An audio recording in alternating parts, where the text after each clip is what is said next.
G'day guys, welcome to Rumble's Fish Room. So it is Sunday's episode of Rumble's Fish Room.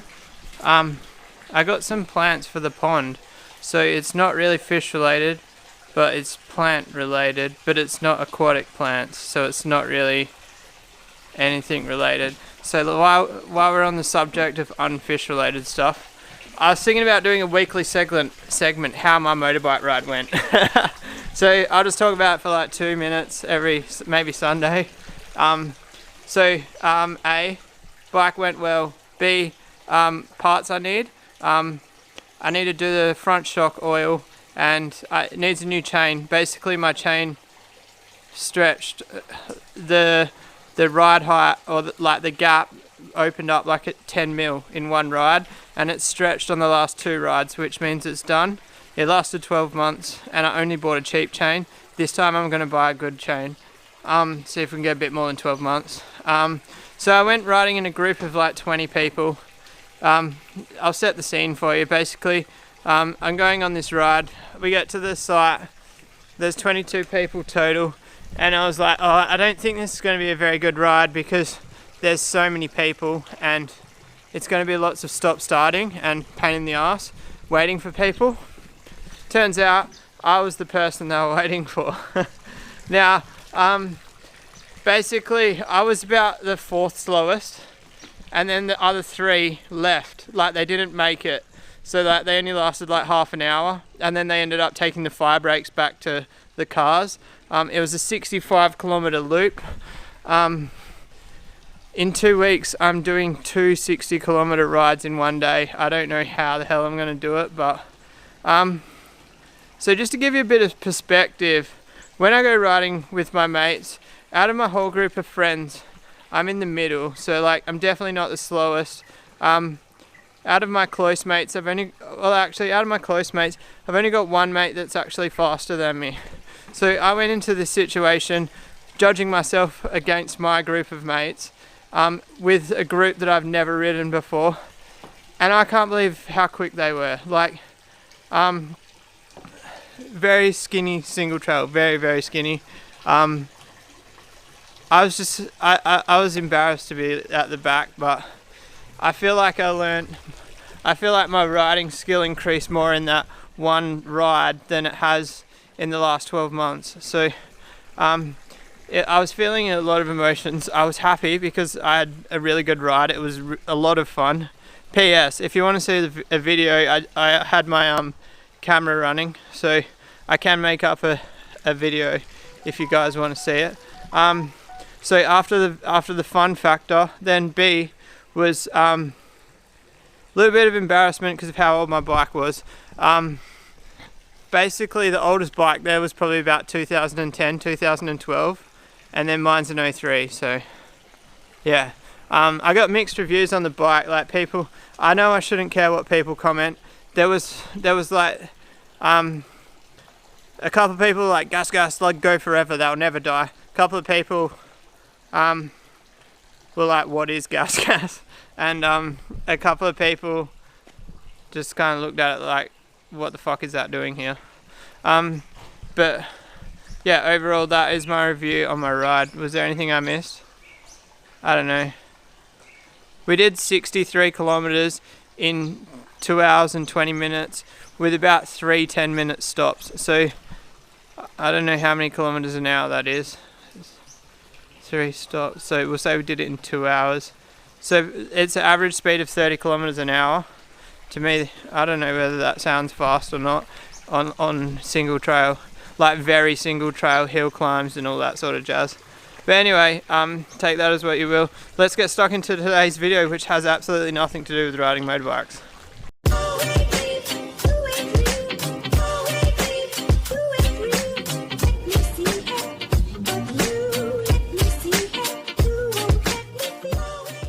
Alright, so I can't remember if it was on a live stream or a video, but one of you guys said get some lily pillies for over here. So I got lily pillies for over here. The person selling them was only 1 street from my house. Their cul-de-sac was on the same loop as my cul-de-sac. So I got 4 for $50. I don't know whether I should disclose. What's the word? enclose. No. I don't know whether I should. It doesn't matter telling you about financials. I don't care. So they're going in here. Down there. Now the problem is this plant's in the way. So basically I need to chop this back. And I need some soil. I don't know where I'm going to get it from. I want to build the soil up a bit higher so the plants aren't completely in the shade. I'm going to need to chop the elephant ear back dramatically. So I'll chop that back and I'll get back to you. Alright guys, so that's all trimmed back. And I threw some bricks down. That one I sort of stacked 3 wide and built it up on an angle. The only reason is because there's an inspection hole behind that. And then this side, I just put the bricks up against the pipe. It's not perfect, but it'll do. It should do for now. I don't know how high I'm gonna come. I want to come high, but the biggest problem I've got is I've got no sand. So when I over the last few years, I've got rid of 30 cubic meters of sand in this backyard, and now I'm at the point where I've got none. What has my dog done? This is interesting. My dog doesn't really dig holes, so he obviously was trying to get something.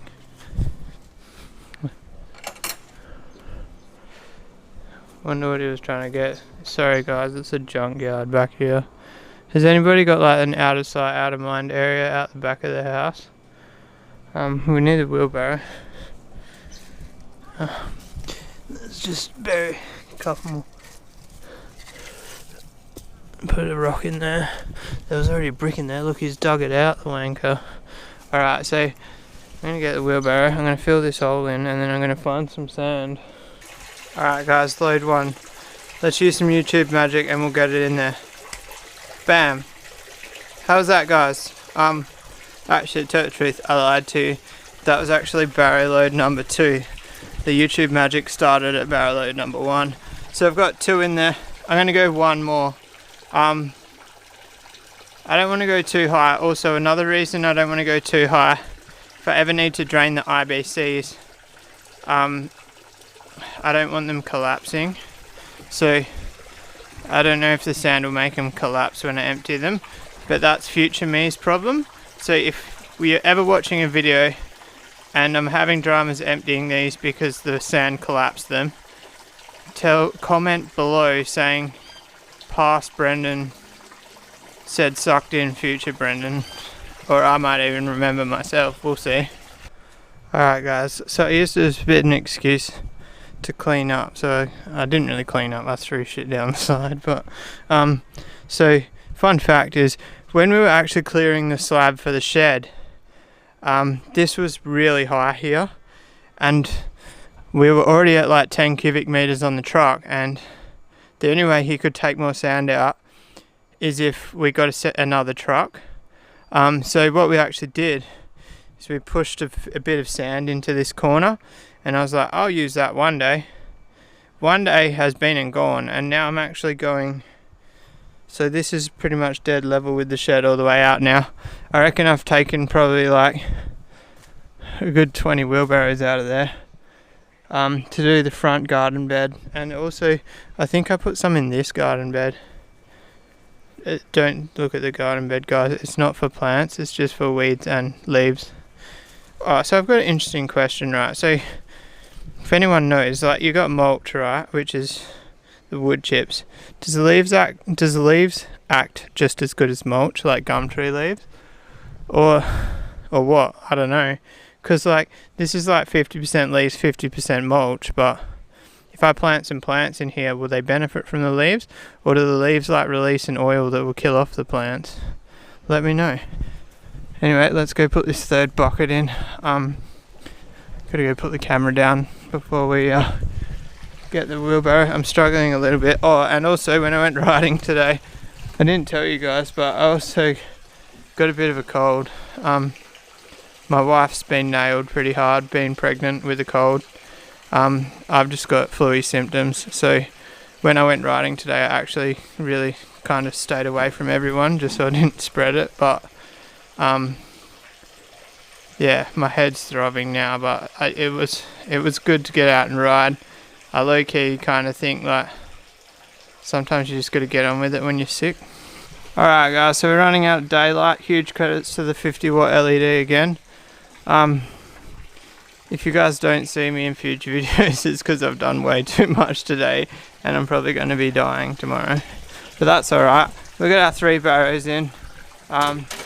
It's a little bit higher than I wanted, but the trees are quite short, so I'll plant them, and then the plan is hopefully once it's watered a bit it'll go down a bit and then the plants will grow up. But I think I'm really going to have to keep on top of this elephant ear, and my plan is to kind of get the plants to that height there, so like the elephant ear you just don't see the brown. The brown is what I don't like.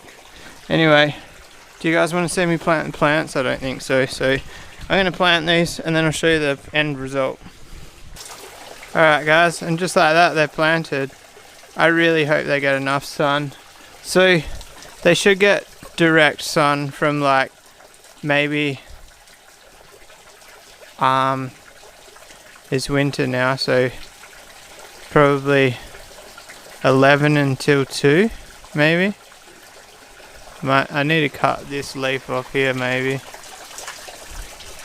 because like it's gonna get the midday and then the sun comes up on that side, so pretty much once it gets past that tree it'll get full sun till there.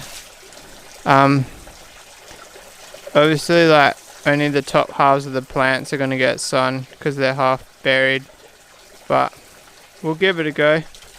If they survive, awesome. If they don't, I'll probably think of doing a bit more of a permanent structure here and try get the sand level up a bit higher. The other thing is I'm using shit grey sand. There's no water holding properties in the sand that's there. I did have kind of a crazy idea, like absolutely crazy. Call me dumb if you think it's really dumb. Getting some hessian bags or some hessian rope and actually doing a piece of rope from the base of the plant, like in the soil, into the filter, so like it acts like a wick, and that's actually what waters the plants.